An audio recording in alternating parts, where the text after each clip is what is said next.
আজকের এই প্রেস বিজ্ঞপ্তির মূল যে বিষয়টি হলো সোশ্যাল মিডিয়াতে লাভজনক বিনিয়োগের প্রলোভন দেখিয়ে প্রতারণা। আপনারা সবাই জানেন র্যাপিড অ্যাকশন ব্যাটালিয়ন প্রতিষ্ঠান লগ্ন থেকে বিভিন্ন ধরনের অপরাধের গ্রেপ্তারের ক্ষেত্রে অত্যন্ত অগ্রণী ভূমিকা পালন করে আসছে। তথ্য এবং প্রযুক্তিকে কাজে লাগিয়ে বর্তমান দিনে কিছু অসাধু শ্রেণী বিভিন্ন রকম প্রলোভন দেখিয়ে প্রতারণা করে আসতেছে। র্যাব সবসময় এই ধরনের সাইবার ক্রাইমে জড়িতদের গ্রেপ্তারের ক্ষেত্রে অত্যন্ত অগ্রণী ভূমিকা পালন করে চলছে। সাম্প্রতিক সময়ে সোশ্যাল মিডিয়ায় বিভিন্ন বিদেশি নম্বর ব্যবহার করে বিনিয়োগের প্রলোভন দেখিয়ে বিভিন্ন শ্রেণীর মানুষ, ব্যবসায়ী থেকে শুরু করে রিটায়ার্ড যাদের টাকা আছে বিভিন্ন জায়গায় ইনভেস্ট করবে, তাদেরকে দফায় দফায় অর্থ নিয়ে প্রতারণার মাধ্যমে আত্মসাৎ করছে। একই সাথে বিভিন্ন গণ্যমান্য ব্যক্তিবর্গের যে সকল সোশ্যাল মিডিয়াতে ইনফরমেশন আছে সেগুলোকে কালেক্ট করে এই চক্রটি একটি প্রতারণার ফাঁদ পেতে সাধারণ মানুষের বিশ্বাস অর্জন করে অর্থ আত্মসাৎ করতেছে। এবং এই ধরনের প্রতারণার অনেকগুলোই অভিযোগ র্যাবের বিভিন্ন ইউনিট সহ র্যাব 1-এ জমা হয়েছিল। এক্ষেত্রে তারা বিদেশি হোয়াটসঅ্যাপ নাম্বার, টেলিগ্রাম নাম্বার, বিভিন্ন ফেক ই কমার্স সাইট সহ ফেসবুকে বিভিন্ন অ্যাড দিয়ে থাকে। ঠিক এরকম একটি চক্রকে র্যাব 1 এর একটি চক্ষুষ অনুসন্ধানী দল অনুসন্ধান করে আইডেন্টিফাই করে।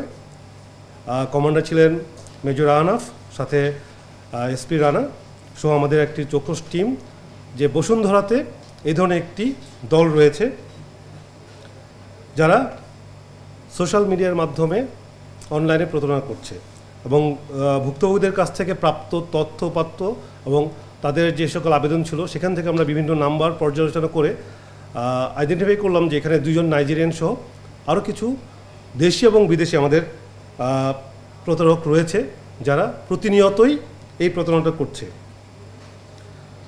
এই প্রতারণার মেইন যে কারিকুলাম বা যেভাবে কাজ করে, প্রথমে তারা বিশ্বাস অর্জনের জন্য যারা বিদেশে রয়েছে তারা বিদেশি বিত্তবান ব্যবসায়ী বা বিভিন্ন ধরনের বিনিয়োগে প্রলোভন দেখায়।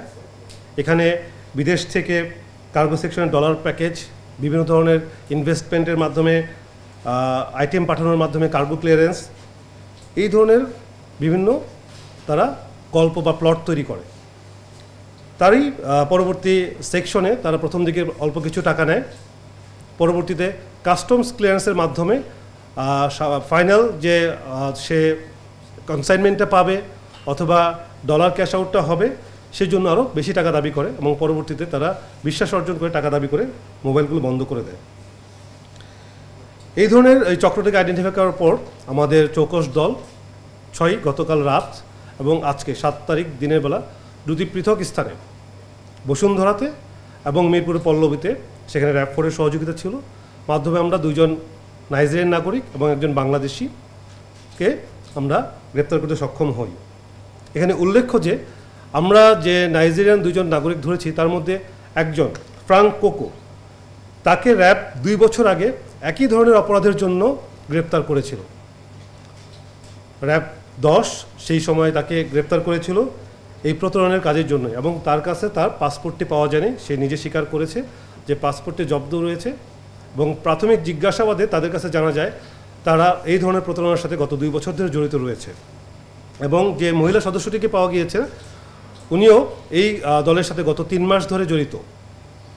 এবং এই প্রতারণার মাধ্যমে 2টি টিম কাজ করে, বিদেশি গ্রুপ এবং আমাদের দেশীয় মিডিয়া গ্রুপ, যেখানে সেখানে নর্মালি সাধারণত মহিলারা থাকেন।